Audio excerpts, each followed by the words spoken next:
البرنامج ديال بودريقه مع الاعضاء اللي معاه في المكتب الجديد ديال فريق الرجاء هو بناء النجاح، تصحيح المسار، تصحيح واحد المسار اللي فيه مخلفات كثيره.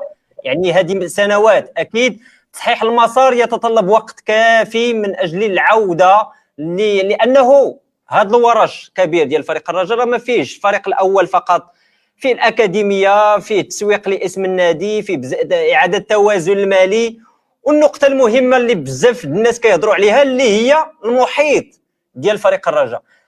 ماذا يعني الجمهور ملي كيهضر بالمحيط ديال فريق الرجاء؟ انه ما كاينش يعني التفاف نحو فريق الرجاء، وان المحيط ديال الرجاء خاصو بزاف ديال الحوايج باش انه يكون هناك الهدوء والعديد من الامور.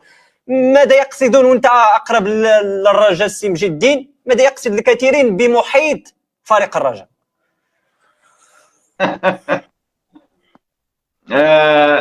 سي سرحاني، هو الجميع يتكلم عن المحيط بدون ما يحط الاصبع ديالو على الداء. الكل يتكلم عن المحيط المحيط هو عباره عن سماسره كره القدم.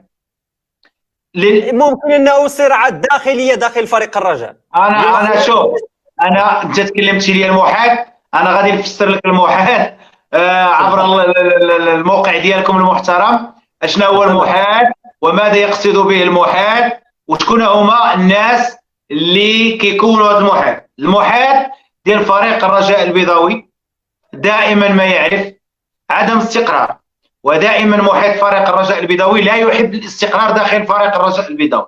المحيط يتكون من سماسرة الكرة، يدفعون الغالي والنفيس من اجل الدخول في الشؤون الاداريه والتسييريه والفنيه لفريق الرجاء البيضاوي، مع بعض الاخوه بين قوسين اللي كيف ما قلتي داخلين يا اما في مؤسسه المنخرط، هما قلائل ربما 3 أو 4، وكذلك بعض المحبين والغيورين على فريق الرجاء البيضاوي بين قوسين، لكن غيورين على المصالح ديالهم اكثر. هادو كيمشيو وراء كلام السماسرة اللي هما عندهم واحد العدد مهم ديال اللاعبين داخل فريق الرجاء البيضاوي وكيدوروا به الفريق كيف ما بغاو.